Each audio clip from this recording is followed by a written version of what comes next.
you doing? I'm your pal Mike Squires, and this is the Couch Risk Podcast, episode number 246, the second episode of Drummer Awareness Month 2023, and my esteemed guest, Paul Kehoe. Now, Paul, or just Kehoe, as we will affectionately refer to him from here on out, has been playing the drums with Peter Hook for, I don't know, 25 years, maybe more. We talk about it right from the get-go. He was in the band Monaco, trial by fire gigs, thrown right into the deep end, and then, of course, is in Peter Hook and the Light. Now, he's a genuine Manc. I didn't know what that was. I'm not an Anglophile. I didn't even really know I didn't know any of this music before last year, really. I knew less than a half dozen songs. And I had the unique pleasure of touring with Peter Hook and the Light and with Kehoe. It was one of the genuine pleasures of my life. I had such a fantastic time. And one of the big reasons was because Kehoe was there holding it down, and also holding it down off stage, which, as you know, if you've been on tour, that's as important as what happens on stage, because what happens on stage is, well, in the case of that tour, over 2 hours a night. But generally speaking, not so much. That show was 2 hours 45. Hookie is, I don't know how old he is, 65, killing it. Rock and Roll Hall of Fame nominated. Pretty fancy. It was my pleasure to have this conversation with Kehoe. We hung and talked a lot on tour, but I'm not really like digging into his life on tour. We're just like hanging out, and it's a lot of tour talk, van talk. I hope that you enjoy this as much as I did, because I loved it. Just before the release of this podcast, Peter Hook and the Light would have played a music festival down in Mexico City along with Smashing Pumpkins. I hope they had a great time. I hope they're going to have a great time. And in the context of this recording, I hope they had a great time. And I hope I get an opportunity to do that with them again sometime down the road. If you are enjoying the Couch Risk Podcast, please, by all means, support us at Patreon. We need your support. Your support is what makes the podcast and the cover song videos happen. They could not happen without your support. And so I say thank you to everyone who is already supporting. You guys are amazing. I love you. You're the best. Thank you. Patreon.com/couchriffs.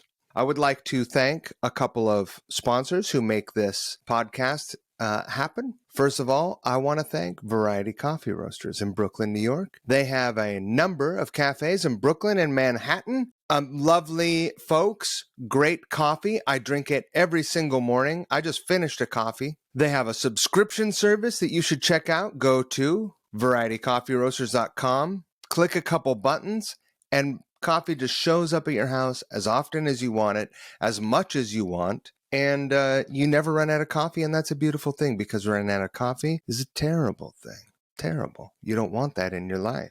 What else can I say? I drink it every day. Go buy it. Support these guys. Thank you, Variety Coffee Roasters, just for being, but also for supporting me and Couch Riffs. I would also like to thank the Middleton Hair Company. Now, when I was on tour with Peter Hook and the Light, I went to Hair by Shane there in Hollywood, got my hairs cut. I had Viking hair. He cut my hair off, and he sent me away with some product, and I fell in love. I'm still using it. I'm using his motion lotion. I'm using his holding paste, and I love it. It is the finest that California has to offer, made from natural ingredients and lightly scented. These are scents that fellas can be comfortable with, no matter. Whatever. I don't mind smelling pretty, but it's just not always my vibe. I don't mind having a scent, not an unnatural scent, but I don't want it to be flowery. And when I use my wife's stuff, it's like it's a distraction of just my being. And so Middleton Hair Company's got that figured out for me. It's great. I started using their shampoo and their conditioner as well. So go support them. You're going to see Shane in an upcoming Couch Risk video as well. So what do you think about that? My man was in Loudermilk, which is one of the greatest bands of all time that you never heard of. We're going to jump into the episode now. I hope that you enjoy this. Don't forget the golden rule. Treat people the way you want to be treated. It's a lot easier than being a dick. and just start by not being a dick. Right? I'm really happy to see your face. I'm really happy to be here. Yeah, are you? I'm really happy to be. You're at home. No, really. You would be. How happy would you be to be here? You think? Oh, ecstatically happy. Probably. It's pretty sweet here where I'm at. Yeah. Looks nice. Yeah. Oh, this room is fine. Mm-hmm. I mean, the truth about this room is, you see this, but like 3 feet to my right is the entryway into it's like a breezeway from the cold outside into the kitchen. So probably the dogs will come darting in here. Mm-hmm. So you're in the doghouse. I mean, that's often. Mm-hmm. Me too. Often. Me too. Yeah. It's pretty warm. There's dogs there at least, and dogs love to dogpile. Yeah, and dogs are cool. Dogs are the best. Mm-hmm. Yeah. How are you doing, bud? I'm good. It's lovely to see you, mate. It's always great to see you. I was so happy to get to see you. Was it it might have been Halloween night. No, it was it was right around then. Yeah, it was sometime around that sort of time period. We had a little get together. Yeah. And it was lovely to catch up with you, actually. You sound surprised. Well, it was lovely to see you. No, it's always lovely to see you, mate. I had such a great time touring with you guys. It was certainly a little bit of there was that getting used to being the only Yankee, mm-hmm. The token thing. American. Well, there's just so much humor that I laugh because it seems funny just to hear you guys talk. Well, we do sound like that. But I mean, just sometimes you guys say things that I don't know if you think it's funny or not, but it's funny to me.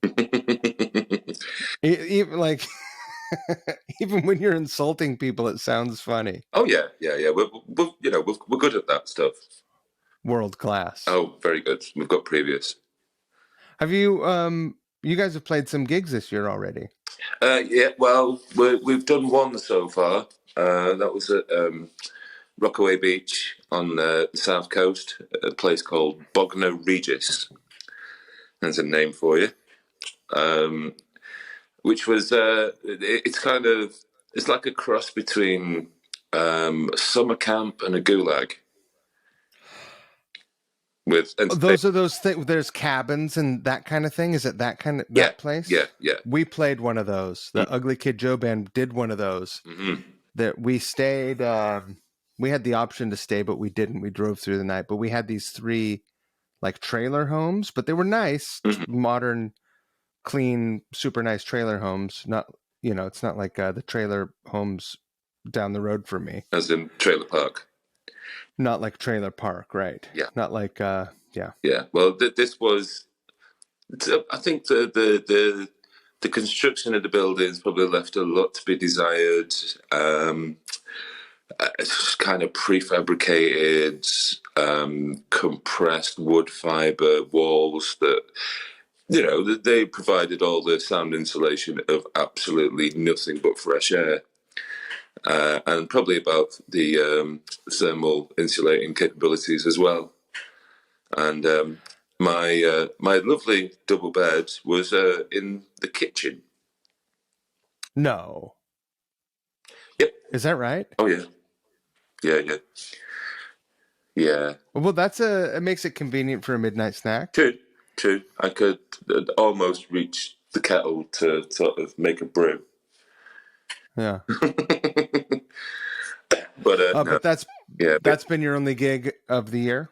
Currently, yes. Our next show is in Foro Sol in Mexico City with the Smashing Pumpkins and Interpol and Chelsea Wolf and a few others, which would be nice. And that's at the start of March. That's March the 4th.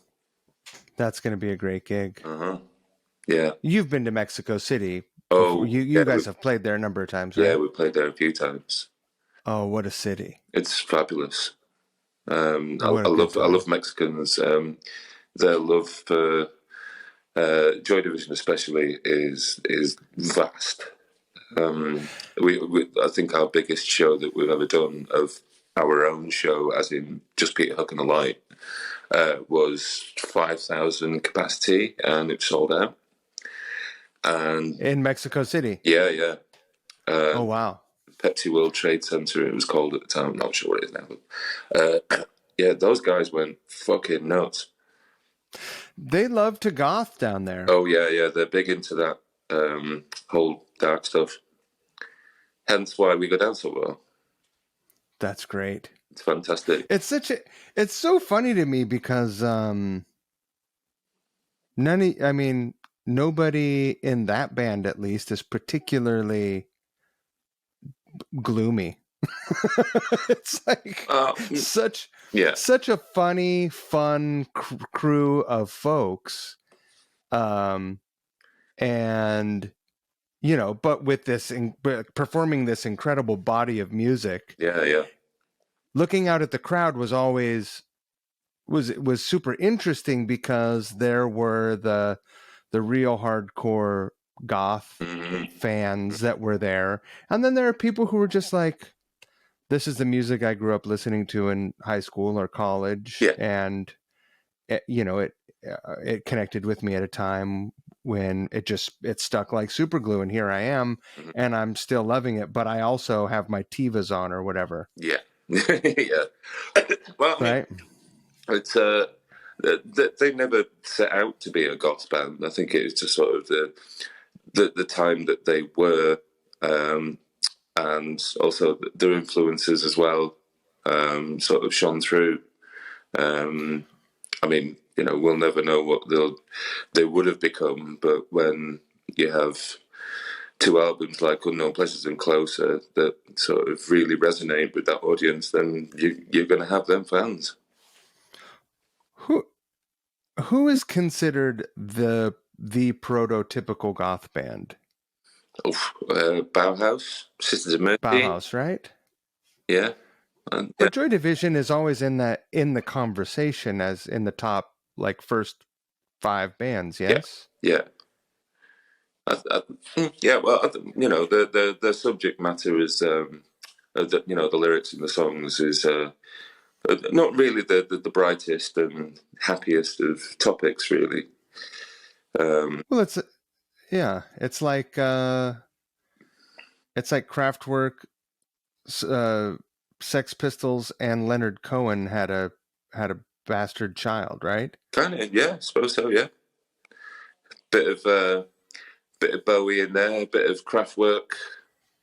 Um, so and uh, Ian's sort of his literary knowledge. I remember a story they were playing in, I think it was Berlin, and William Burroughs was there, and Ian queued up to sort of ask him if he could have one of his books, and Burroughs told him to fuck off.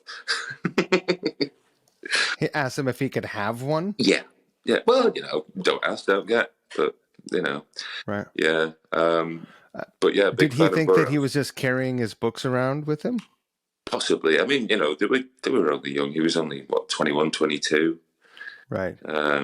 So yeah, probably a bit naive, but also pretty well read for someone of that Excited. age. Right, of course. So yeah, yeah, yeah. I'd have loved to have met him. I was only 9 years old when he passed away, so there was no chance of that happening. But Thing of legend. but yeah, just a bit, yeah.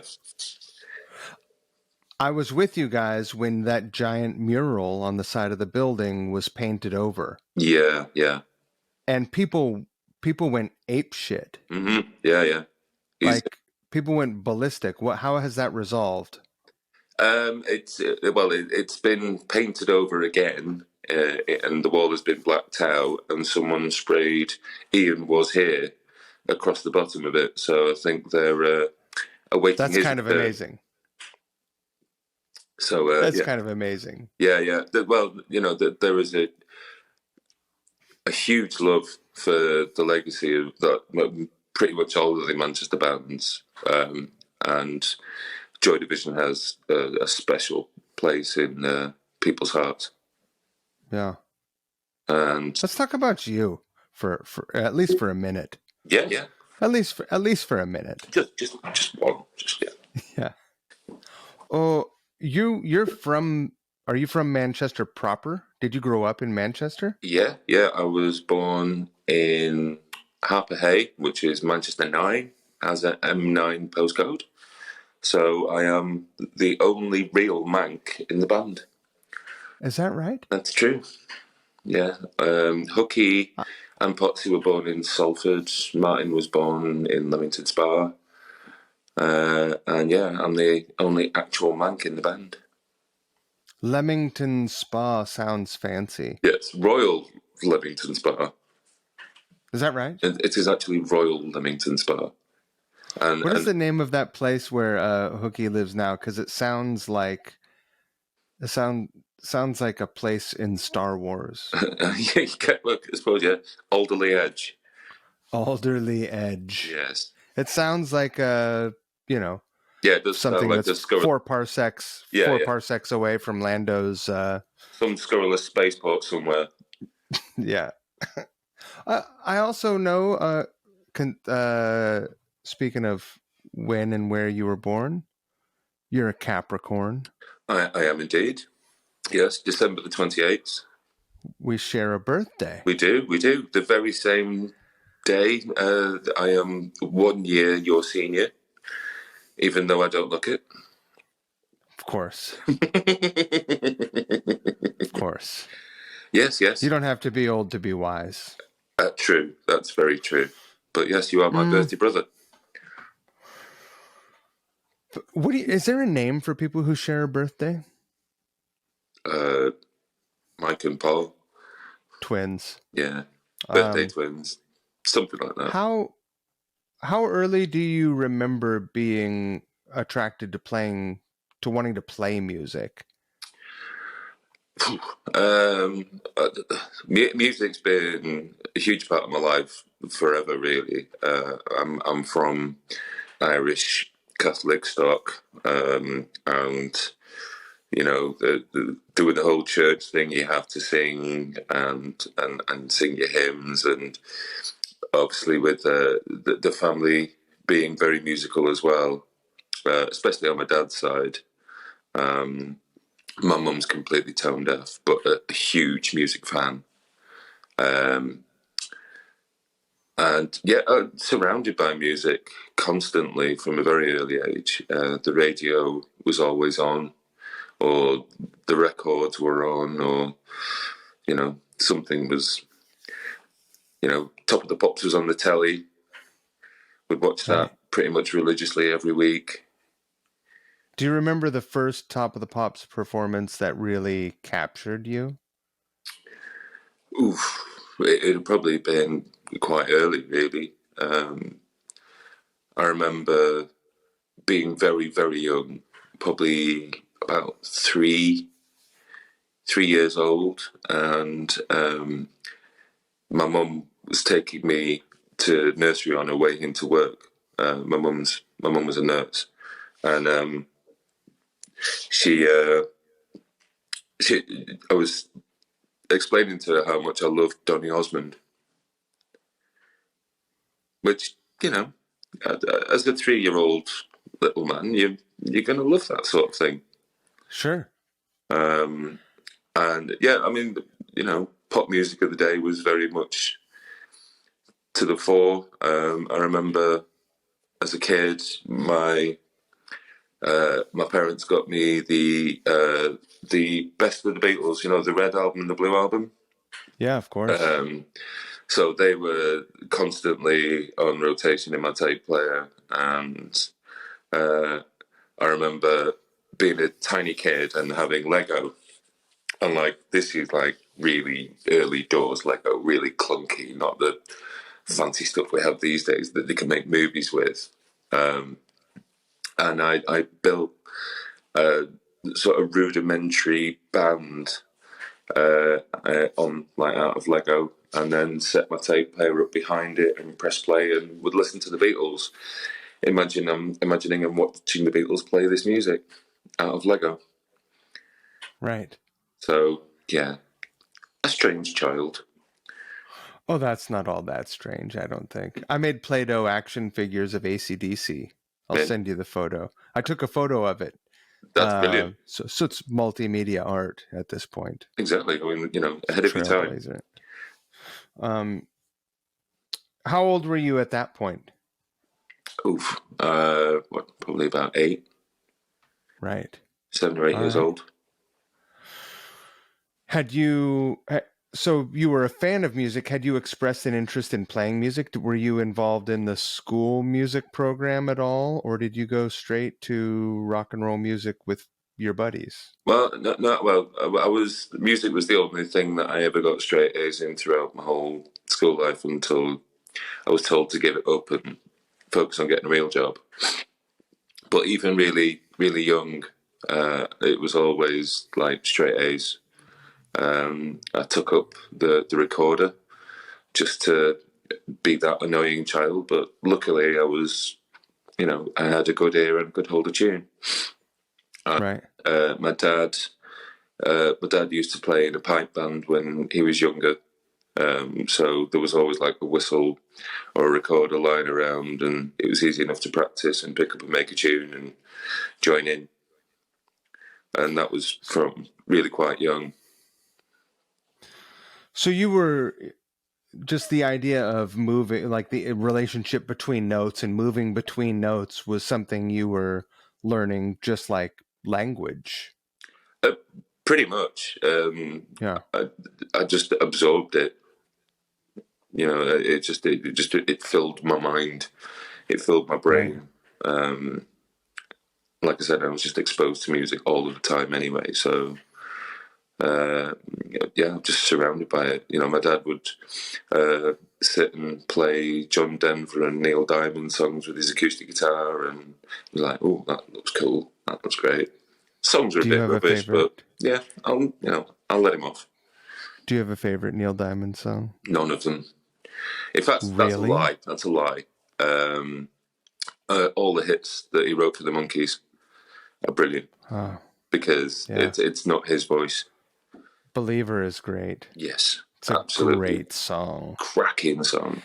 Did he write Stepping Stone? No, Stepping Stone was. Oh, it's been covered so many times. Yeah. I was just thinking about if whoever wrote that song, just in and of itself, probably doing fine. Mm-hmm. Oh, I think they'll be okay. It'd be great to have one song like that. I would love one. I would love. Yeah. One song, please, universe, please. Just one. Yeah. I'm not so greedy. No.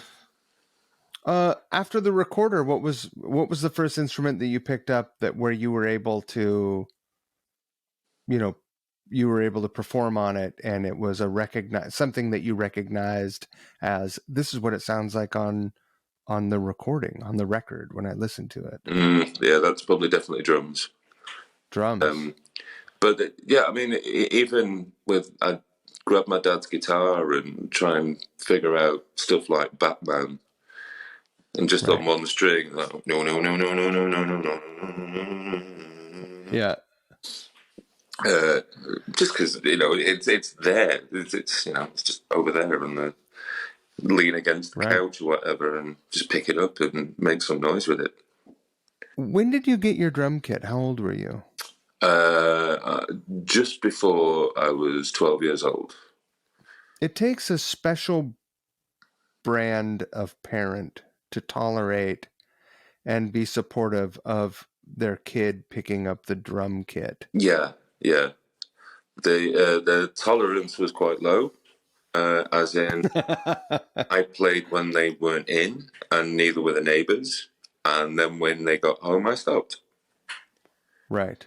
Yeah, I'd get in from school and just jump on the kit and just smash away at it for as long as I could until I saw the car come in the drive, and it's like, okay, right, put it down now. Did you pick it up pretty easily? Did you go straight into it without any lessons, or was there someone that sort of mentored you at all? Well, my mum's youngest brother Joe, he was a drummer, so he sorted out the kit from bits and bobs that he had and had lying around and whatever. And he gave me one lesson on how to hold sticks, and then I just went, okay, thanks, and then just got on with it. So I Side spent, question: Is he still around? yeah. He lives down Warwickshire way now, and has So a very nice V drum kit that probably cost him about £6,000. But he's still playing. yeah, he gets Yeah. together with his mates and they play like Dire Straits covers and stuff like that. So Cool. yeah. But he's seen you flourish and pursue your passion of playing drums. Oh, yeah, You guys absolutely. have Yeah. That's He's been great. to a few gigs. Yeah. Yeah. Oh, that's great. Yeah. He finally admitted I'm better than him. Yeah, I have an uncle like that too.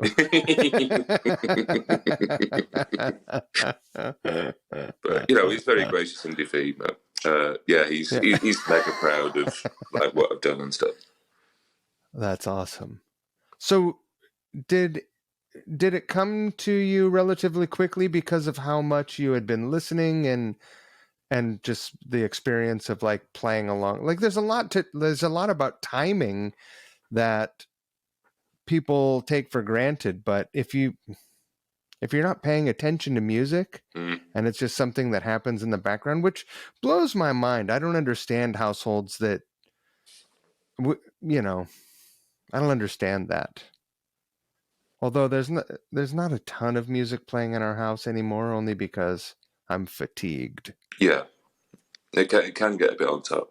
But no, I had my record player set up behind where I sat for my drum kit, so I could actually put headphones on Mm-hmm. and play along.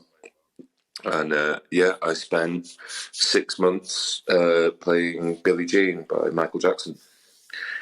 Literally Awesome. just had it on repeat and repeat and repeat, and just that straight 4/4 groove of that. As soon as I play it, it's just a 4/4. But if I ever play it at a sound check or whatever, Potsy will start with a boom, boom, boom, boom, boom, boom, boom, boom, boom, the bass line, and it just, even for a straight 4/4 groove, it's instantly recognizable. It is one of the all-time greats. It's a cracking tune, Yeah. and my whole learning came from that song, and you can learn a lot from even something as basic as that. Was there other R&B music or dance music that you were playing along to at that time? I couldn't afford that many records, so Right. a lot of my musical education came from my cousin, who I used to steal his records, Mm-hmm. which I did give back mostly, I think. But he was, he's 4 years older than me, so um, it was him that sort of, he had like records by Joy Division and by the Smiths and by Japan and U2 and Simple Minds, and so all of that was sort of happening around that time. So that was I was stealing his music and not my parents' music, Right. um, because that sort of resonated with me more. I mean, when I was, I was what 8 or 9 years old when Scar leapt out of the radio into our front room, and I turned around. What the holy hell is that? That's amazing. This happy, buoyant, you know, lively music that was completely different to the sort of the country music that my parents had listened to. And it was just so happy and joyous. It was like, I like this. So that sort of that era. I mean, I was, like I said, I was only young, but that sort of led me into punk, and then through that into, like, all the other sort of alternative indie sort of scene. Right. How long was it before you played in a band? Well, my first band was at school, but that didn't really sort of materialise till sort of my latter part of my high school, just because, just trying to get other people that were musicians to be in a band just didn't happen for a couple of years. But I didn't mind. I was quite happy just playing along with, to records by myself. Right. But my first gig was the day I left school, and we played at the local youth club, and loads of it was like a leavers do, and we got up and we played some songs, and I think we had about 4 or 5 songs, and we just played them all twice because, like, everyone thought we were amazing because they're our band. Oh, that's great. You guys were doing original music? Yeah. We didn't even do covers. And since they weren't covers, probably people had already forgotten the first song by the time you got around to doing your 6th song, which was your first song. True, but right? They didn't care, and it was, it was. No, that was a sweet day. That. And there's always been, I don't know what it's like today, even though I've spent a little bit of time there, but there's always been a really great music environment in Manchester. Yeah. Like, there's a history of great bands coming from there. Yeah. There's a few. Right. There's a couple of things. At the time when you were playing your first gigs, what were the bands that you were going to see and that you were looking up to at that point? Wow. Well, the local bands, sorry. Yeah. Specifically. Well, local bands would be, New Order or James or the Smiths. Just little local bands. Yeah, just, itty bitty little, never went on to do much stuff really. I used to go and see James probably 2 or 3 times a year when I was like 15, 16 years old. And you've done gigs with them now. Yeah. We did a gig up in Newcastle a few years ago, and that was Martin's first show. He told me about it. yeah. And Tim and Jim from James got up and played Love Will Tear Us Apart with us, which for me was it's like, that's Tim Booth and that's Jim Glennie, and they're playing a song with me, and I'm telling them what to do with that. Surely there have been a number of moments like that. There's been a fair few, luckily. Yeah, it's we've been very, very fortunate with people that have got up and joined us on stage. Yeah, there's a few occasions of that sort of thing happening too. So that's always fun. I remember one of the first was probably Perry Farrell from Jane's Addiction. What did he get up to do? He got up and he did Transmission, but for the whole of the show he was stood to my left, sort of just off the stage, and he was singing along to every single song, knew every single lyric to all of it. He's a huge Joy Division. Both him and Eric Avery are very, very, very big Joy Division fans.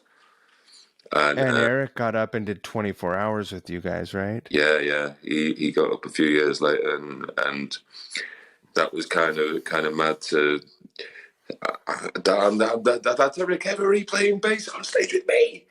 He's one of my favorite bass players, and I think he's a real, like, he is under-celebrated as a bass player. Yeah, I mean, you can spot his influences quite Sure. easily, but And I think it's Hooky is a huge influence on him. yeah, and you know he does like that chorus sound on his bass, which you know that other guy did.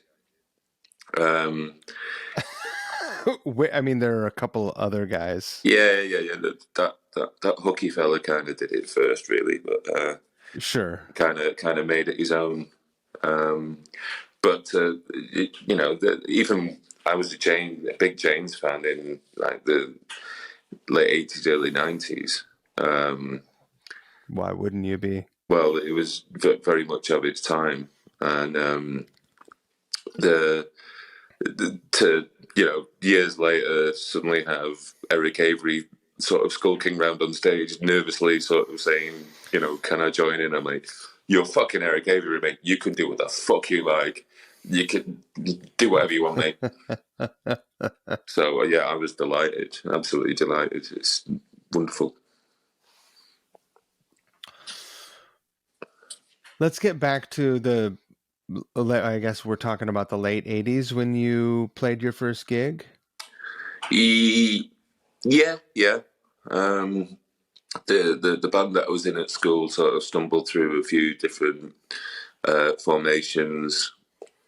Um, Alan, who was the lead singer, used to live around the corner from me when I was a kid, and we stayed really good friends for quite a while until he went off to university with his boyfriend and sort of disappeared off into the ether. And I think he's an artistic director at a gallery in Liverpool somewhere now. Last time I heard.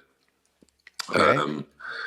But we'd play a few different sort of places around sort of the suburbs of Manchester, and then that sort of fell to bits after it just sort of falling out over silly nonsense or whatever. And but I Young bumped people into shit. yeah, it's being in a band. And then I bumped into a guy called Gary Hadfield in a place called A1 Music in Manchester. A1 was it was the coolest music shop in the whole of the city. Jenny Marr used to buy his guitars there. Noel Gallagher bought his guitars there. Everyone went in there, and I'd got being a irritating little shit of a teenager. I'd go in every weekend and sort of hang around and sort of keep an eye on what's going on and try different synthesizers or instruments or like Simmons drum kits and like stuff I could never afford. And they were very tolerant of me considering how irritating I was. But Gary sort of came up to me one day and says, "You're a drummer. Do you fancy being in a band?" And I was like, "Yeah." And then he's from up in the hills in Oldham, a few miles away. I mean, luckily by this time I could drive, so I chucked my kit in my parents' car and drove it up the hills and set up in this other guy's front room and started playing. I think like the early stuff we did was like Town Called Malice by The Jam, New Year's Day by U2, the odd Smiths cover and stuff like that. And it was just like, oh right, this is more my sort of game. This is more my scene. And again, that band didn't sort of last 5 minutes, but then a couple of years later, he sort of called me up and says, like, I've got a few other mates who, I think you'd be really interested in working with. And we met up and jammed around a few times, and really, really, really good musicians. Gary's absolutely incredible bass player. He would be doing all this slapping and popping.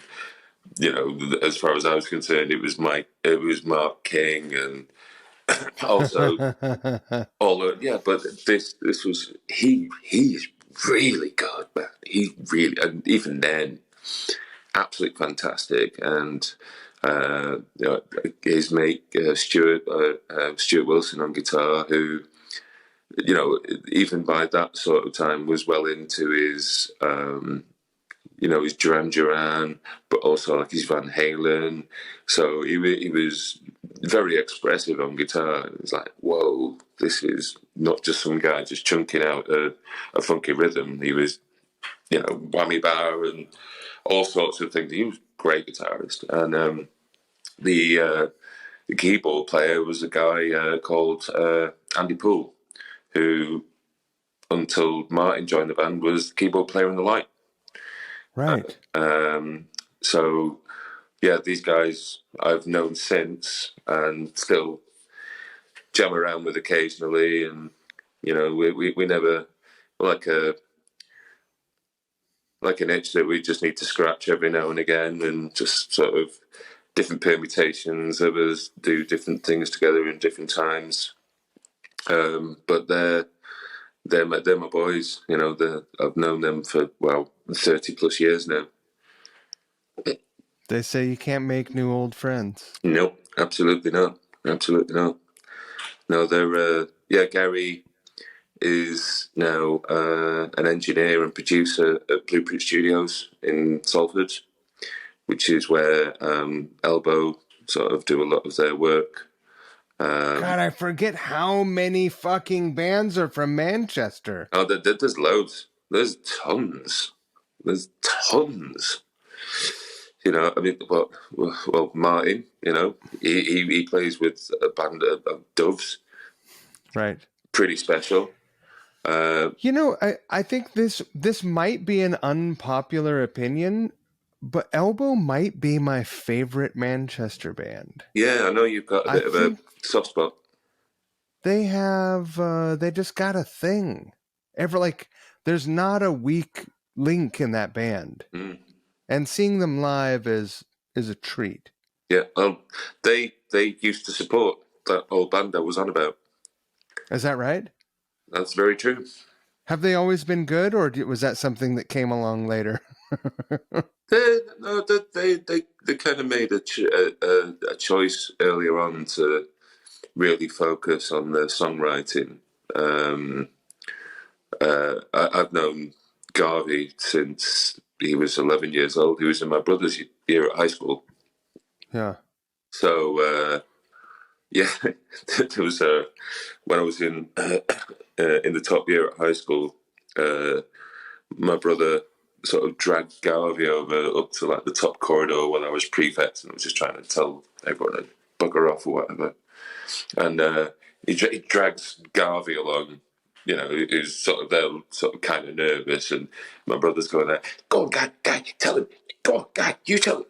Go on, tell him. And I'm like, he's not going to tell me, Mark. What the hell's going on? He's like, Gary says he's going to be a better drummer than you. And I went, no, he's not. No, get out.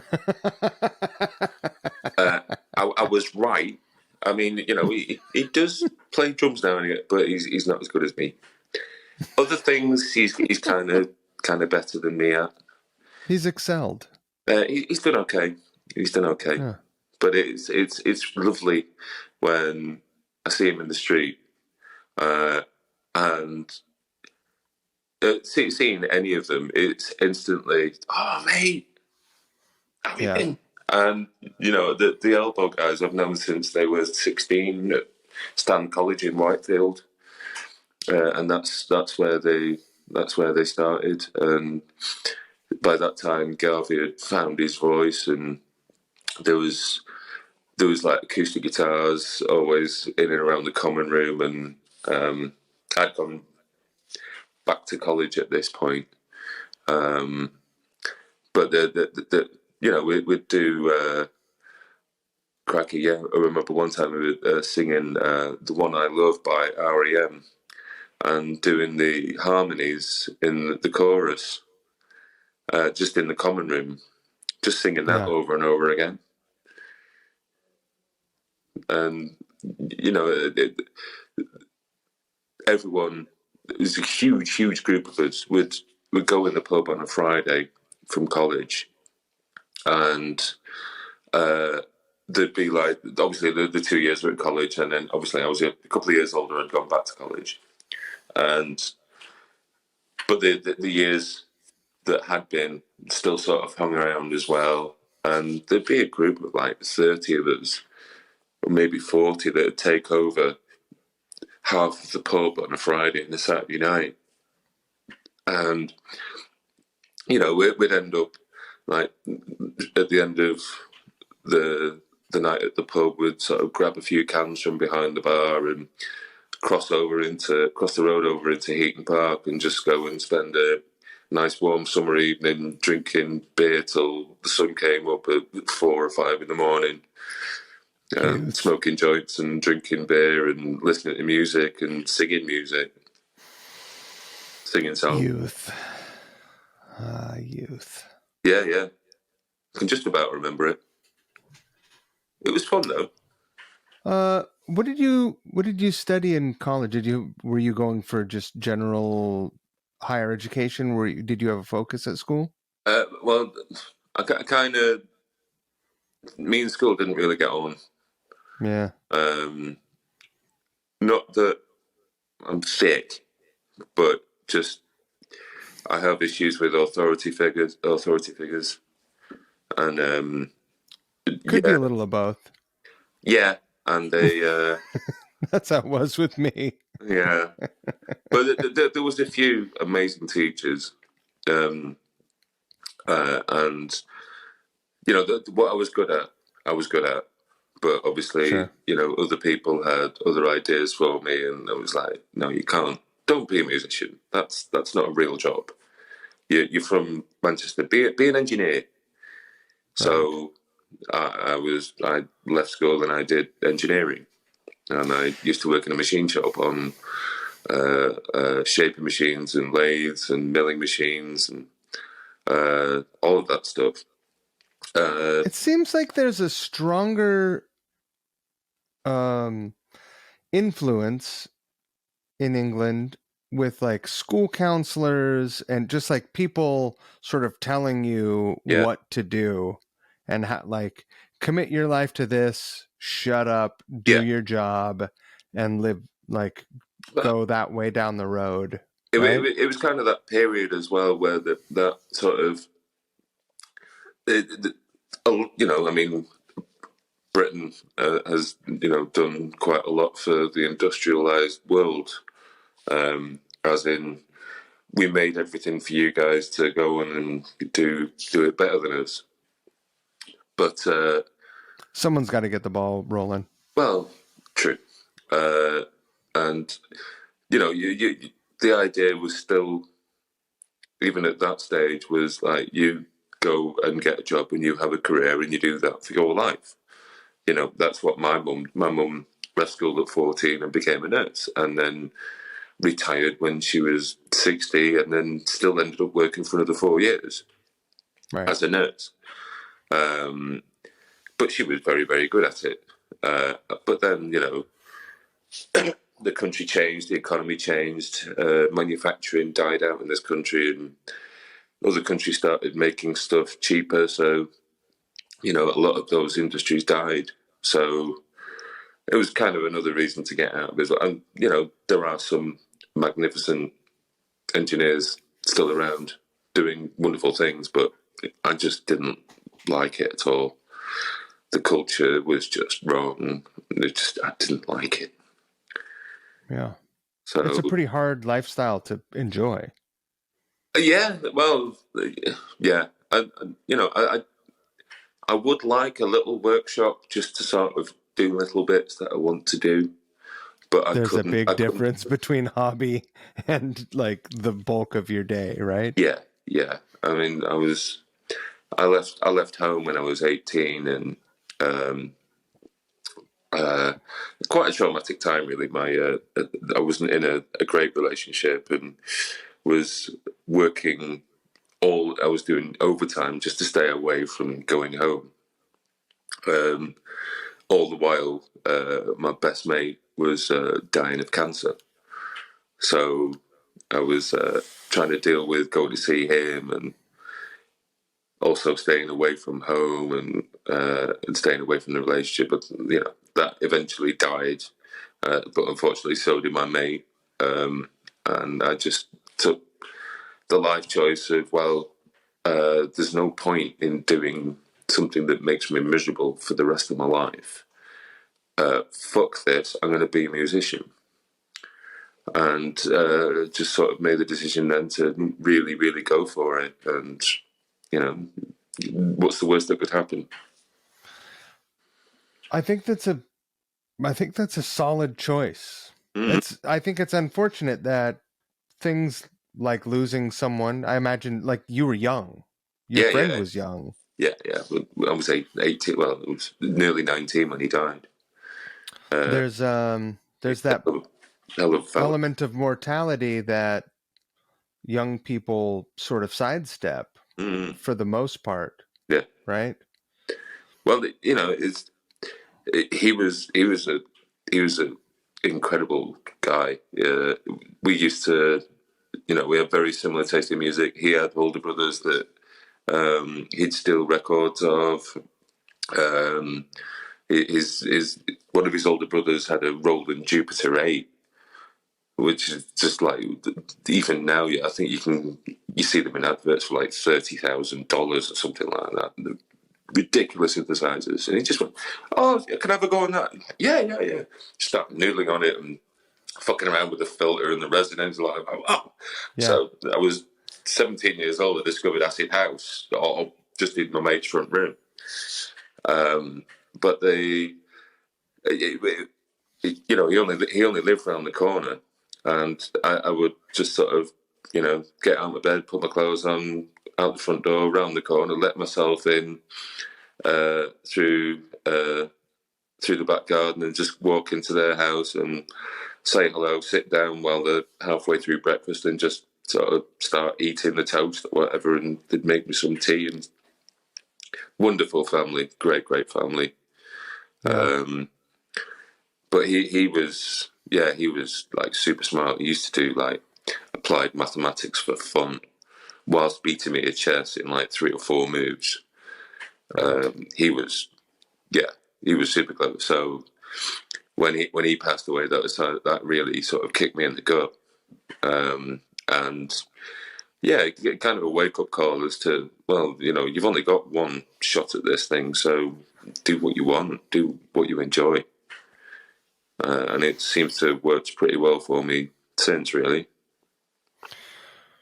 A musician's life is definitely feast or famine. Oh, very much. Um, Even when, even the most consistent musician, working musician's life, of all the people, and I know, like yourself, I know Yeah, yeah, hundreds of working musician friends, and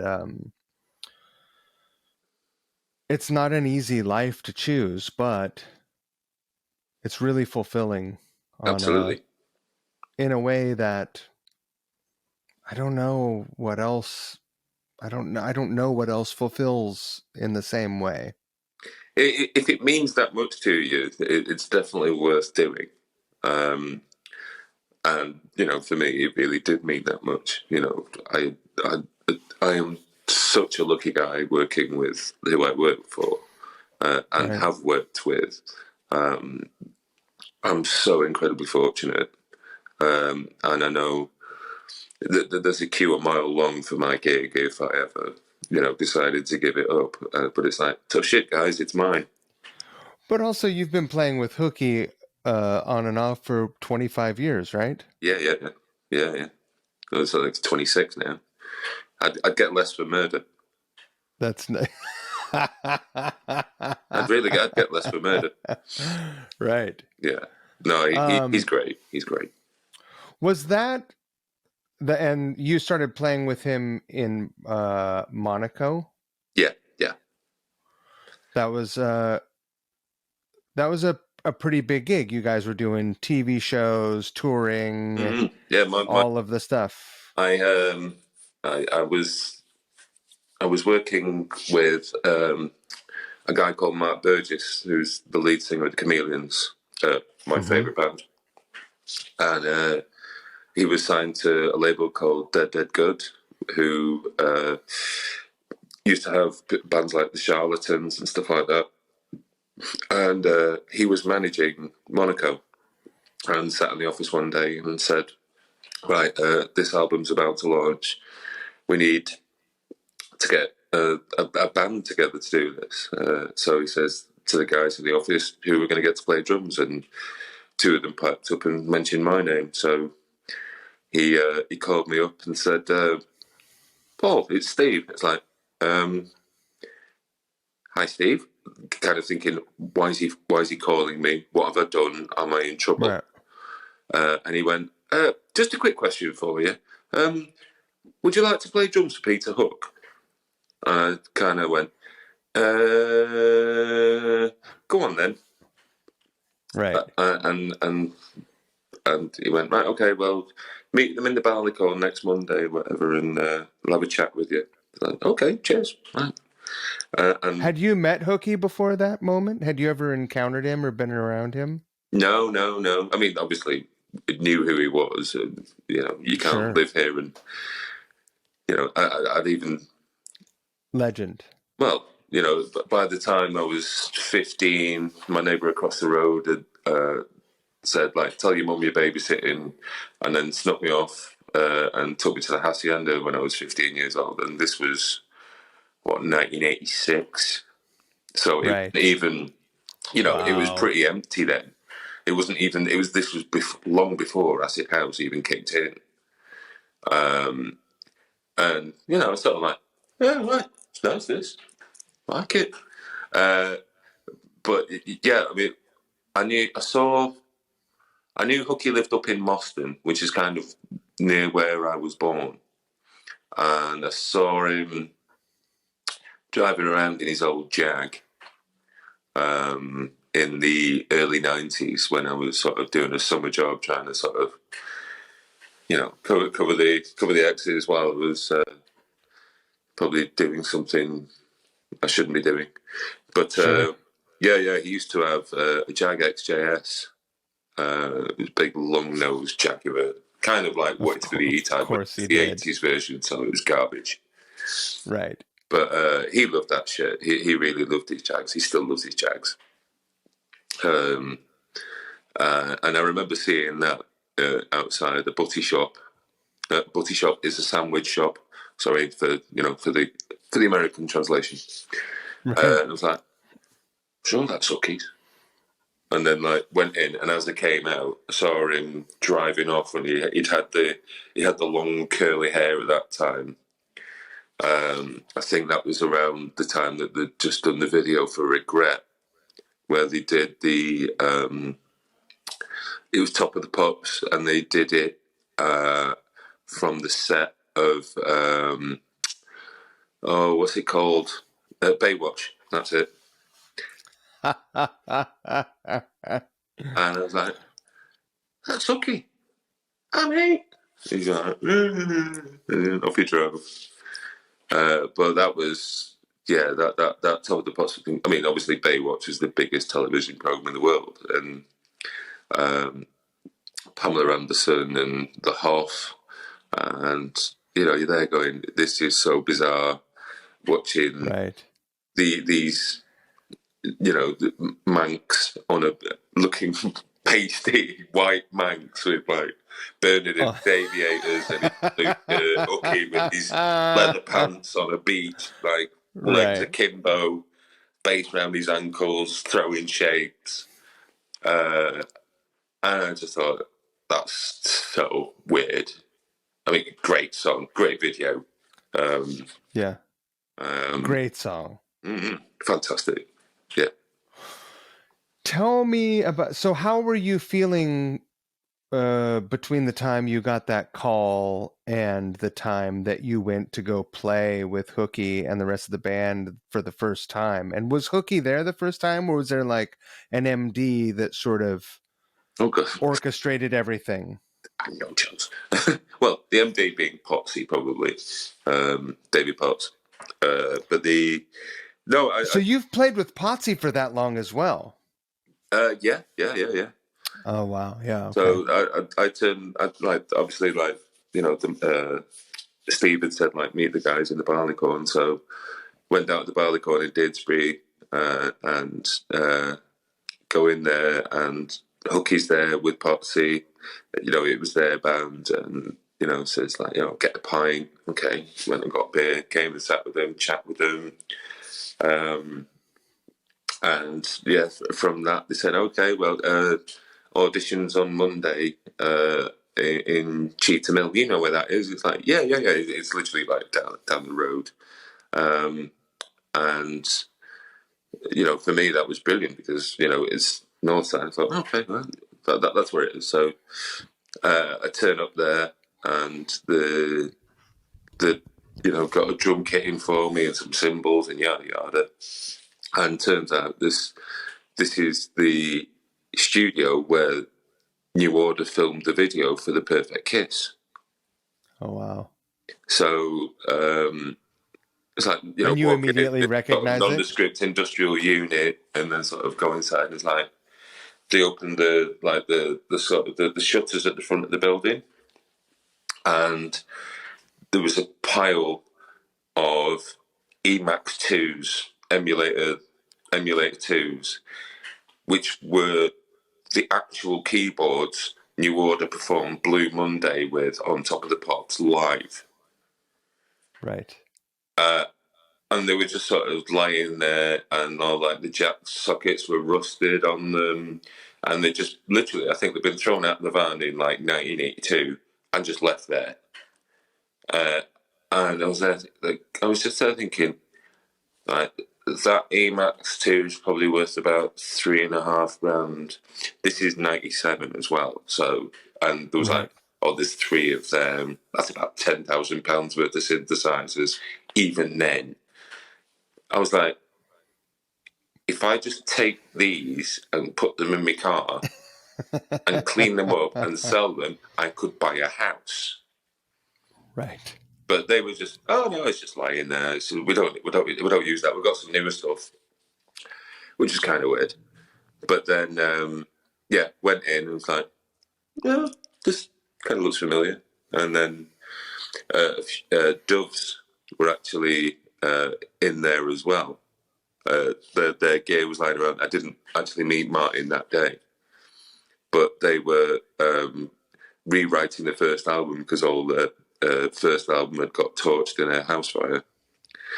So I nicked one of Andy's trigger pads that I actually still have to this day for triggering samples. But I did the audition, and then that was on the Monday, and rehearsed the Tuesday and the Wednesday. And the Thursday, I had a gig with Tom Hingley from Inspiral Carpets in a band called The Lovers. And then on the Friday, we were in London to do TFI Friday, which is kind of like Saturday Night Live for you guys. So the average viewing figures by that point were around about 6 million. So no pressure. Was that nerve-wracking for you? Had you done any TV programs before? Nope. No. Just straight in, just do it. Yeah. Like knocked it out, literally knocked out the park in one take, like brilliant. And it was on air. It was like 15 minutes before it went on air. So it's kind of live, but it used to be live, but then Sean Ryder went on it and swore a lot, and they nearly got kicked off it. And yeah, we'll not talk about it. Sean's lovely, by the way. It literally sort of did the take, sort of went, oh, brilliant, cheers, came off stage, went across the road to the pub and sat there drinking while it's on the TV going out live. So yeah, that was Tell me, was Hooky over there with you, or were you over there with Potsy and the others? oh, Hooky was very much with us at that point. This was Everyone was. yeah, this was the 90s. So How did that feel? You had known Hooky for 4 days, 5 days. mhm. You just played a TV show with him, Yeah, and you're in the band now. You're like, yeah, yeah. or do you feel like you've solidly cemented your place there, or are you still like, well, let's see how long this lasts? Uh, I hoped it would last forever. I mean, I was very much of like, well, let's see what happens. But obviously, the single was getting tons of airplay. What Do You Want From Me was like such a big tune of that time. Such a good song. Cracking single, absolutely cracking single. I mean, It got spun a shitload in America. I mean, I remember hearing it a ton yeah, in yeah, yeah, Seattle. yeah. Well, I think that first album sold about 500,000, like Yeah, worldwide. So great. they did pretty good. Well, we did pretty good. And yeah, suddenly it sort of turned into like, okay, well, next thing we know, we're doing Top of the Pops, and the Spice Girls are introducing us, as you do. How weird was that? Bizarre. It was fantastic. I mean, it was. I was 26 years old. Obviously, at the peak of my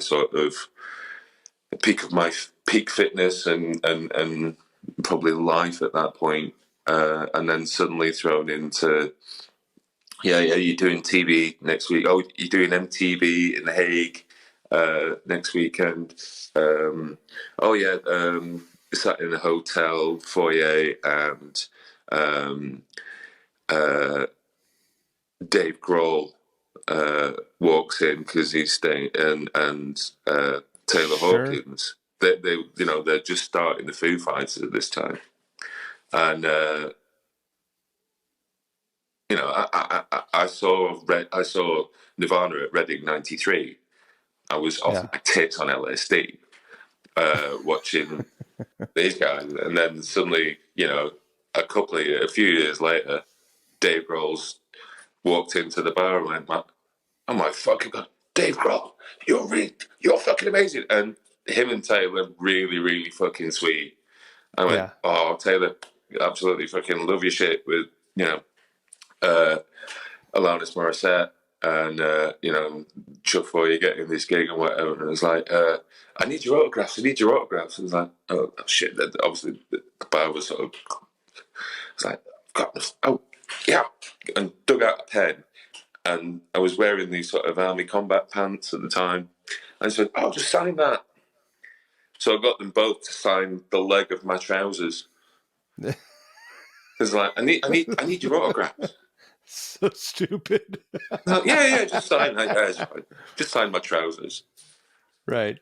But really, really sweet guys. And I was in dreamland. Uh, Tell me you know, about the experience of getting to play Top of the Pops, being a a grown man who grew up watching Top of the Pops. Because I know for Americans, like the bulk of listeners and viewers of this show are American. Um, Top of the Pops is unlike anything America has, and yeah, it's like, yeah. It was. I mean, it was very much a '70s and '80s thing when it was at its peak. But it was literally, the most popular bands of its time, and doing videos before right, MTV. Yeah, and yeah, suddenly got thrown into that world of right, okay, well, we'll try and do it in one take, and if not, if anything goes wrong, we'll go again, but we'll try and stick with it. And you're there, sort of like hitting these symbols that are basically two symbols dead, stuck together. yeah, So they go conk, and then you've got this white foam on the drums, so all you can hear is your stick rebounding, and you're playing along to playback, and you're there going. When was the last time you went and watched that performance? How did you do with the lip sync? Were you close? Well, I was drumming, so I didn't have to lip sync, so it's fine. But no, it was great fun. It was great fun, and you're in that BBC studio where Wings played, Bowie played, all of these amazing. That Live at the Mark Beeb Bolan. box set is one of my favorites. The Bowie Live at the Beeb is, forget it, so good.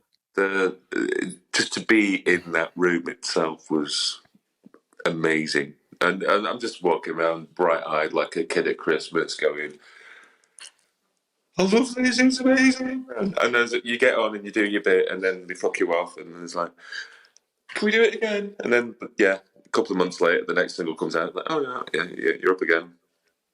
And it was wonderful. It was absolutely fantastic. And what a ride.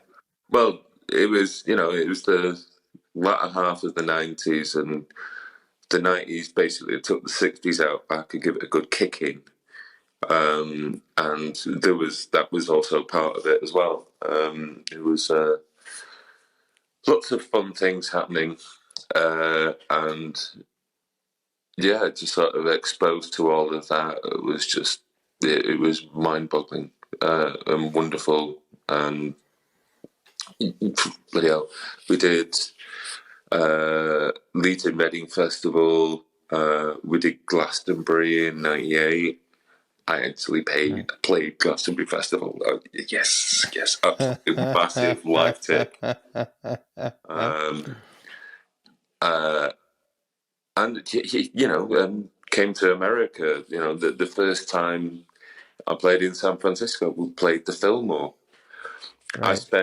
As soon as we did sound check, I spent an hour walking around the Fillmore looking at the posters, just gawping at all the bands that had played there, and the famous picture on the stairwell of the last night of the last gig with Pete Townsend chucking his guitar in the air,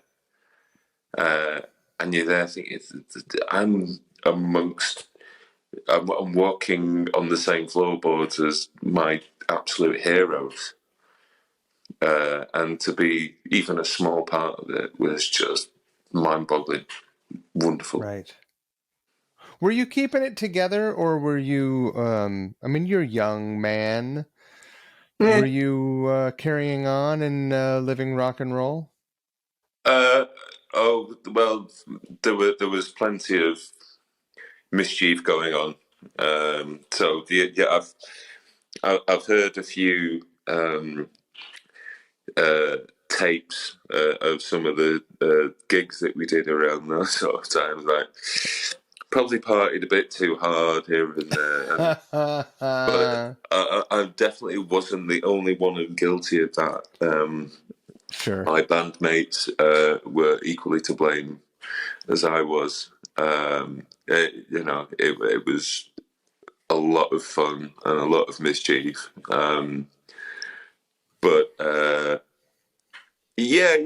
We could probably get away with it a lot more then than we definitely could now. What's your job when you're young? It's your job to do that. Yeah. What are you going to do when you're 26 years old, running around the world, playing TV shows and festivals? And I'll probably overcook myself one evening here and there, and sure. Yeah. Probably spend a couple of 2 late nights in the hotel bar. Oh, absolutely. Yeah. Hotel bars are wonderful places. I remember once. This was even before I joined hooky. It's when I was working with Mark from the Chameleons, and we were playing at King Tut's Wild Wild Hut in Glasgow, and there was a few gigs going on, and I was coming downstairs. I was coming down from my hotel room to go to the gig, and this guy gets in and sort of give each other the sort of like check each other out thing, and he just sort of turns to me and goes, "Are you in a band?" I went, yeah. All right, what are you doing? Like, all right, playing tuts with Mark Burgess, the Chameleons. Chameleons, I love the Chameleons. My favourite band. Oh wow. And he goes like, what are you? You're a musician? He's like, yeah. I'm playing with Electrifiction, which is Will Sargent and Ian McCulloch. And I'm like, what, the Bunnymen? That was Electrifiction. Cool, right. Let's swap details. And we sort of swapped guest lists. And we put them on the guest list, and he put us on the guest list. So went to the gig and did sound check and got sorted, and then playing along, and suddenly see Will Sargent halfway down the room. And it's only this, we were only playing a tiny room, they were playing it in Ormadome. And Will Sargent had come to see us. I was like, that's amazing. That's actually Will Sargent. Lovely man. What a hero. And what a great guitar player. Oh, incredible. The Bunnymen, absolutely fantastic band, even for Scousers, which is Liverpudlians for we got to see them together in Denver. Yes, we did. And again, fabulous. So that night we went off to see Electrifiction, and then headed back to the hotel. And it turns out that Will was staying in the same hotel, and me and Eve, the guitarist, were sat in the bar. And then suddenly Will came in, and he went, "You guys were great. Let me get you a drink." And we were like, "Thank you, Mr. Will Sargent. You're a lovely man." Right. And he's like, what do you want? He said that, they've got an amazing selection of Scotch whiskies. This is in the Hilton in Glasgow, and they have this wall of Scotch. I went, oh, that one looks nice. Yeah, right, cool. I think we got through the top row and a half of these whiskies, and very lovely Mr. Will Sargent bought us all the booze and got us absolutely rat-arsed. And he's still a very, very, very lovely man who luckily I get to see every now and again, because we share some of the management peoples, and he's a absolute incredible guitarist. I saw Echo and the Bunnymen in 1988 in Seattle. It was one of the first non-heavy metal concerts that I had seen as a young person. Yeah. And it changed a lot of things for me. Mm-hmm. Yeah. Changed the way I listened to music. That changed the way I still can't play music like that. I can play bass for anyone. I've heard you. But when he or when Johnny Marr play, when those guys play guitar, I don't understand how that happens. Yeah. I don't get it. They're special people. They are very special people. I mean, even again with the Chameleons, people like Dave Fielding and Red Smithies, who I also got to know. Just such a completely different idea of what you should do with a guitar, rather than just like, Joey Ramone just like chugging out an E and doing bar chords. Which is cool, but those guys are like the opposite of that. It's absolutely wonderful, but then it's capable. The guitar is capable of ethereal noises when you stick a delay on a chorus and an echo on it, and it suddenly becomes this swirling, oh my God, what the hell's that? Yeah. Musical instruments are so expressive in more than just the bog standard way. Right. I always liked, as a drummer, the weird ones. the ones that just sort of didn't just do the Billie Jean. John Levy from the Chameleons didn't know how to set up his drum kit, so he sat down, put a snare drum between his legs, and went, "This hand does the hi hat," so he put it under by his right foot.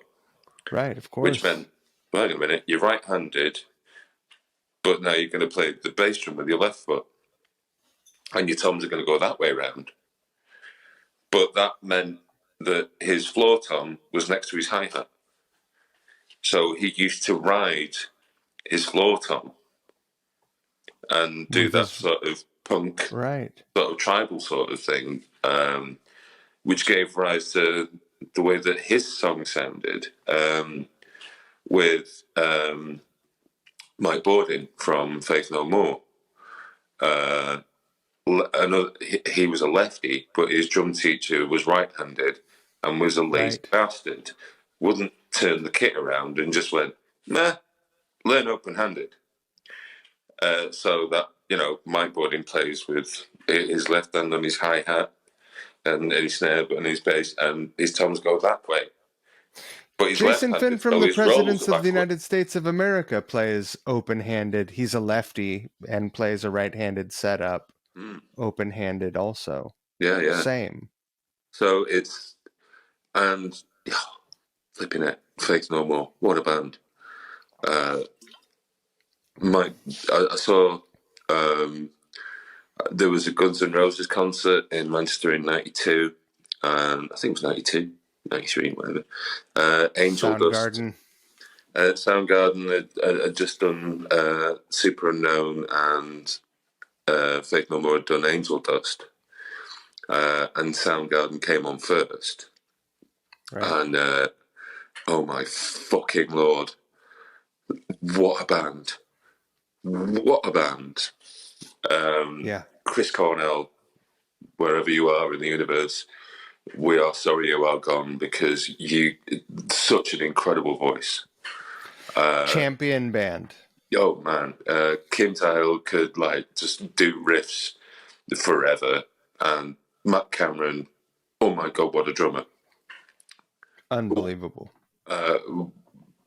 Incredible band, and absolutely blew my socks off, and it was like, by this time I was really excited for Faith No More, and then they came out on stage, and this is, the last tour that Jim Martin did with them, so it's like the classic lineup, and it was the Angel Dust period, so they kind of came on stage and started with Caffeine and basically punched everyone in the face, and absolutely slaughtered everything in sight.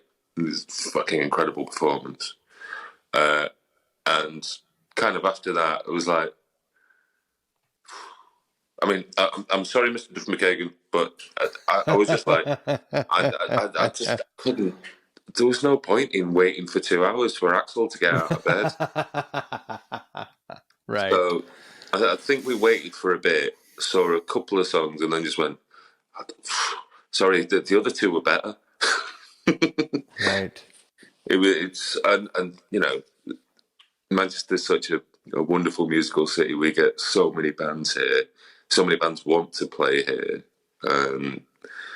That it's we get so spoiled here. So spoiled. The Monaco did not make a second record, right? No, it did. Oh, it did? Yeah. And so how long did that ride last before Hooky went back for the short-lived time with New Order?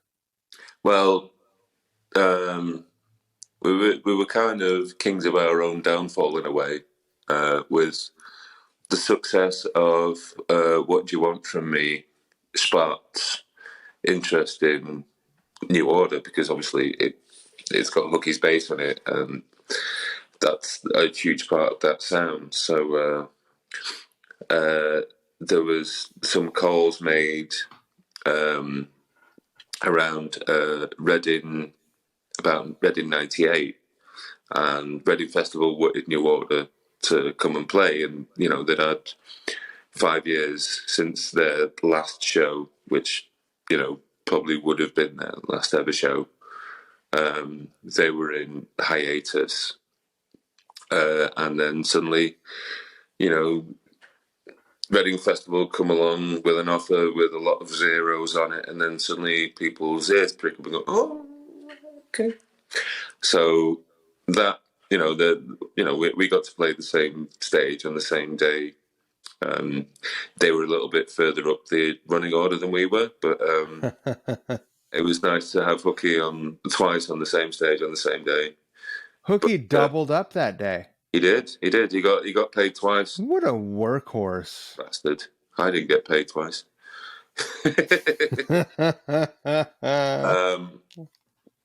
And then obviously that sort of then started, Warner's suddenly went, "Oh, right, well, seeing as we sort of bought Factory out and yada yada, how about you guys make a record and this, that, and the other?" And so they, they started sort of sniffing around each other again, and then suddenly Hooky's off in the studio writing "Get Ready" with Bernard and Stephen, and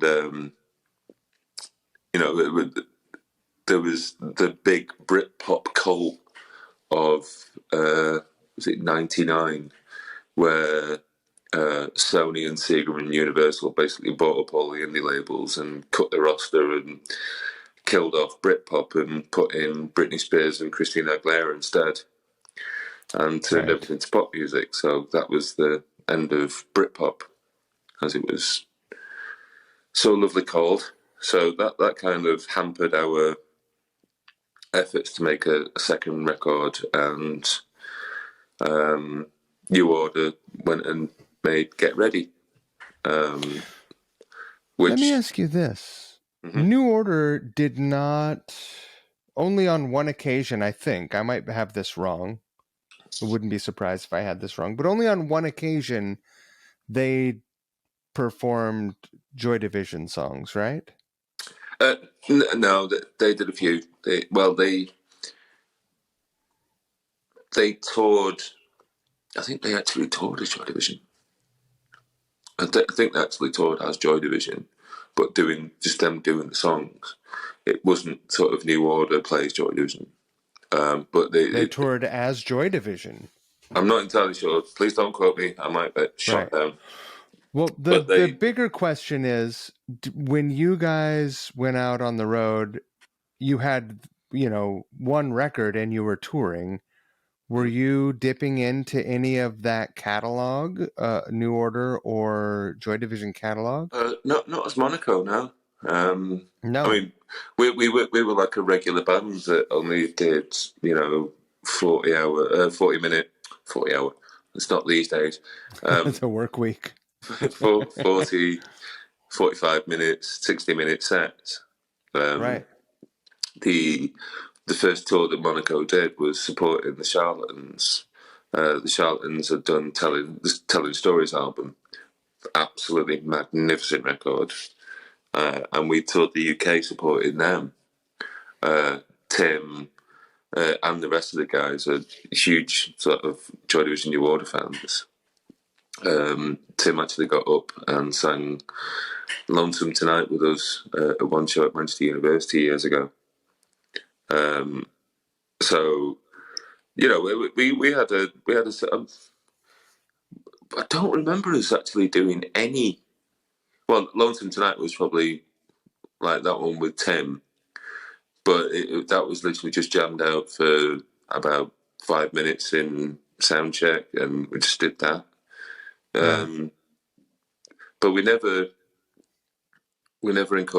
incorporated any of that sort of material into our set, really. Right. So, it's been a hot minute that you guys have been doing the light, though. Yeah, we started in 2010. So 13, 14 years. Mm-hmm. Yeah, well, it was only supposed to be one show. So we, That's a lot. How long was that set? It's a lot of preparation.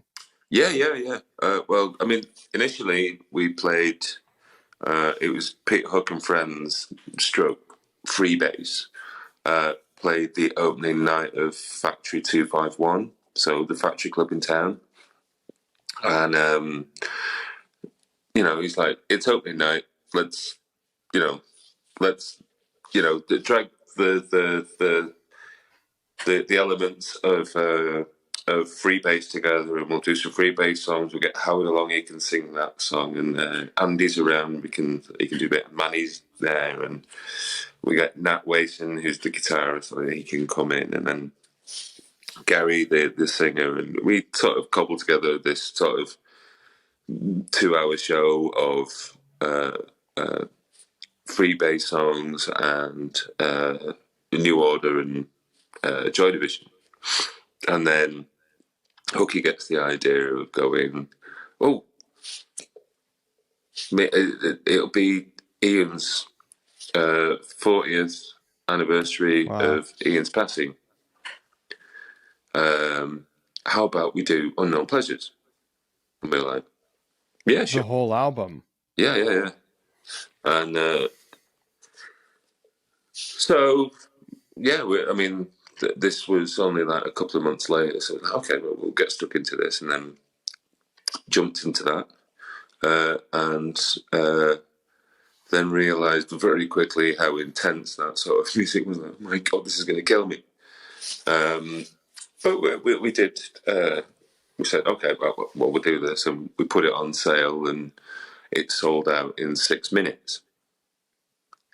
And we're like, okay, well, we best do a second night, and that, I think that sold out in like 20 minutes, and then people got wind of what we were doing, and So offers probably started coming in. yeah.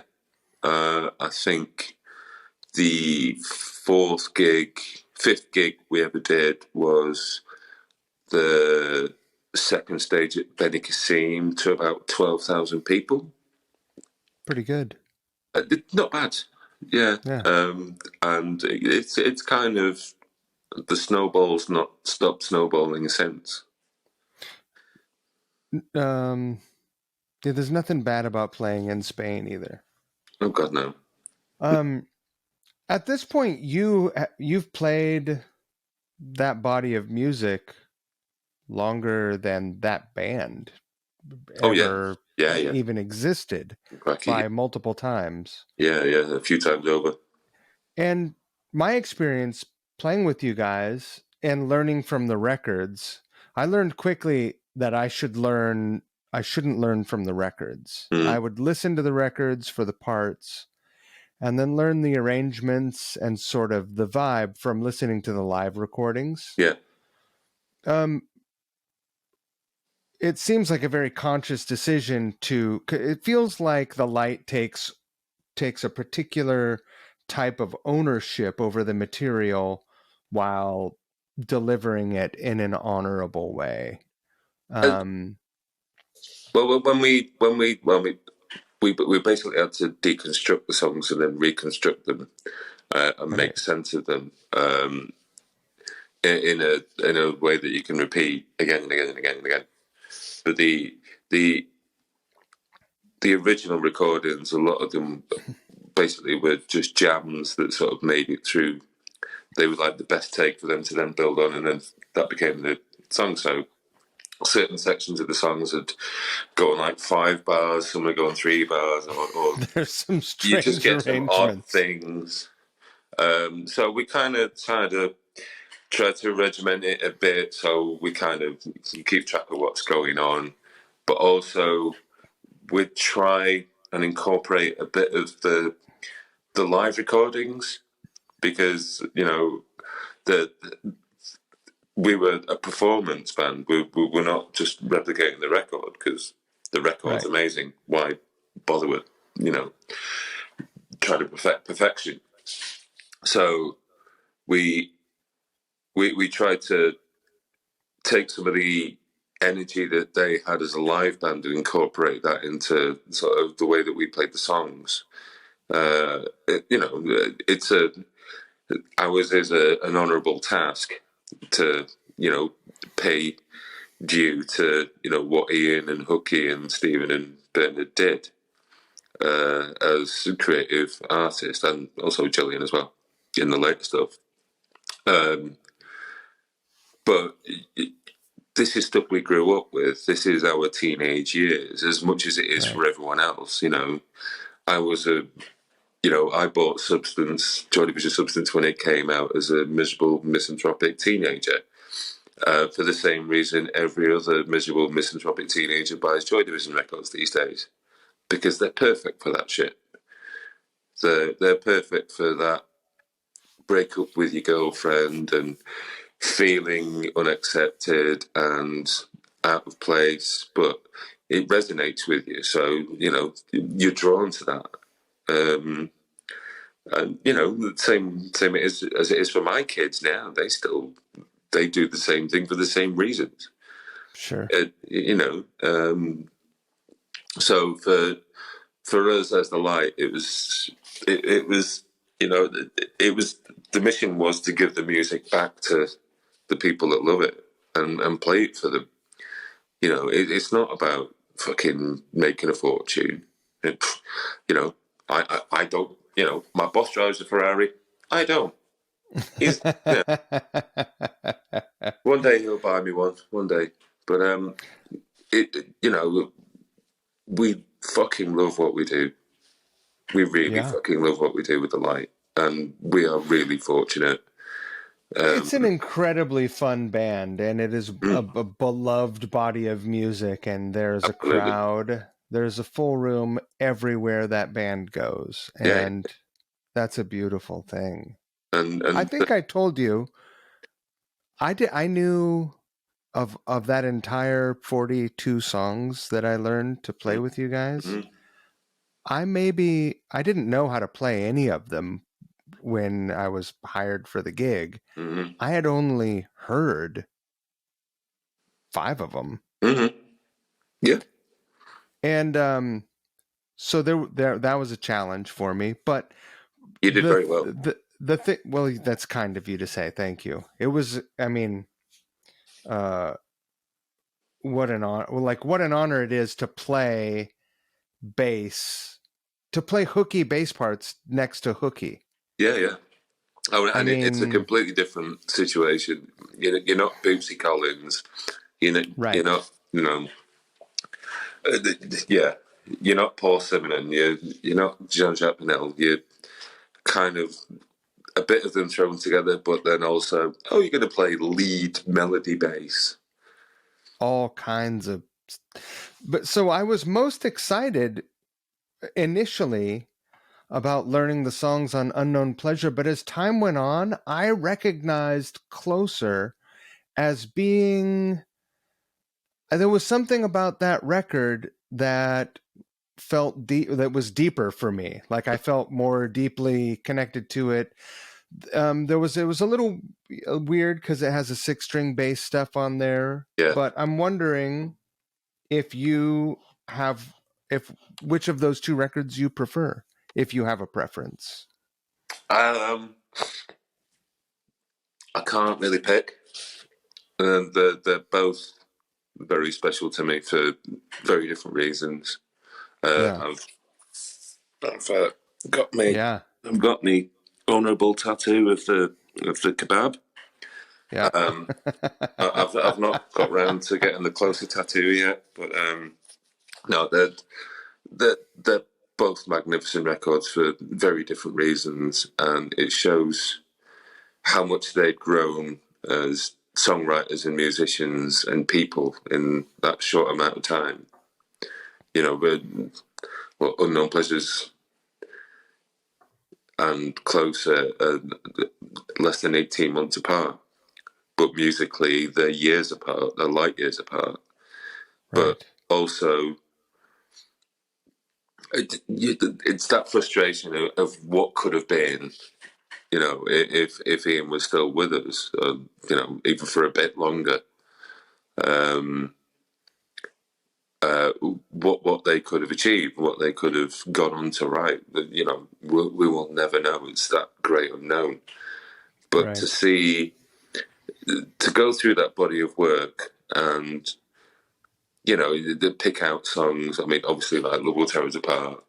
It's the one of the most magnificent songs ever written. But then, "She's Lost Control." "Shadow Play." "New Dawn Fate." Well, those three are just on the first record. Never mind the second record. And I you know, think 24 then Hours was my favorite song to play. well, sometimes it was, sometimes it wasn't. I only fucked it up once. You fucked it up once. I fucked it up loads of times. I I've been playing it for many years. I'm I allowed. only fucked that song once because I was so like for whatever reason I felt a particular pressure with that song. Mm-hmm. No, it's wonderful music to play. Yeah. Um, yeah, like I said, it's that rite of passage sort of music that every miserable teenager enjoys and needs in their life and stays with them for the rest of their lives. And some idiot decides that that's a good idea for me to do as a job. What about let me ask you this. What do you think about the two bands being jointly nominated for the Rock Hall? I think Uh, it's a little weird that they're jointly nominated. I'm glad that it's happening. Or that I'm glad that they've been nominated. mm, I think it's weird that they're jointly nominated. I yeah, can't think I'm sure maybe there is another instance of that happening, but was Parliament Funkadelic? I think they were. Um, Yeah, oh, they were. I think so. Yeah, I mean, Velvet Revolver and Guns N' Roses weren't nominated together. I guess Velvet Revolver is not not quite the same, but eligible. yeah, but Um, it's uh, well for me they are forever intertwined. yeah, Um, you know, not just um, you know the three of them. You know, Steve and Hooky and Bernard uh, of both bands, but also the, the sound is kind of they're very different, but there's just there's something about that. Just there was that fundamental lineage between the two. musicality. You know, they definitely grew up as musicians more in New Order, and you know did fucking magnificent things. You know, the Flourished. Yeah, great band just in itself, and to be from a pissant northern city like Salford and change music twice is is bizarre. I don't think anyone's. Oh, maybe Bowie was anyone similar, but yeah, and yeah, the bass player is me mate. It's just right. weird. It's just odd. I I sent Hooky a message, the first message since tour. I think I sent him one after tour, just saying thank you. I had a great time, but just congratulating him and wishing him the best, and not thinking like he's probably underwater with messages at this point. He got I right don't think he back to pays me and attention to most of them. I could he hardly get through got every. back to me and said thank you and was the coolest. And yeah, I really hope that happens. And Yeah. here's a hot tip for you guys. When Guns N' Roses was inducted in the hall, we had a Loaded played a killer gig the night before at the House of Blues in Cleveland. That's my hot tip for you. It doesn't seem, Oh, I guess they don't do it in Cleveland anymore, do they? They do it But in that's L.A. or where New it is, York isn't it? now. I Well, don't know. that's where the hall is. I don't Yeah, know. yeah, yeah, yeah. But this certainly cannot harm what you guys are doing unless that band gets back together. They may perform together on that evening if Yeah. anything happened. I do not know. I have no idea. Yeah. But as I think um, New Order performing the way they do and us performing the way we do, I think that will be the way forward for all parties concerned, as far as I know. Right. They have a pretty well publicized, you know, Yeah, yeah, war, yeah. There is some disagreement between the two parties. which is too bad. Well, yeah, yeah, yeah. It's Can't we all just get along? it would be beautiful, but it's not always possible. And you know, yeah, it it would be fantastic for the New Order fans to have Hooky back on stage, prowling around, swearing and with the bass around his knees. But unfortunately, I really don't think it's going to happen anytime soon, Right. and probably not on a regular basis. Right. It, he and we adore what they did as songwriters and creators, and you know, writing absolutely incredible stuff. On a personal relationship basis between them, I think that provides a lot more difficulty for anything else occurring. And Well, I know a lot of the New Order songs. If you have any in over there, you could recommend me for the gig. I'd be happy to. I'd be happy to sit in for them well, yeah, yeah. I until mean, you did they do very patch well. things up. You did do very well in a very, very short time span. And bravo, sir. Still bravo. Absolutely Well, magnificent work. Had a absolutely fantastic time touring with you, man. And yeah, if some the issue crops up, I will have your name put forward by those that are able to. and that goes for the light or for New Order. If Of you know course, anyone over there in their camp, yeah, yeah, yeah. and likewise, Hey, if you do have you guys? any any I would any need for a random British drummer, I would love to tour with you again. Are you shitting me? likewise, love. Do you?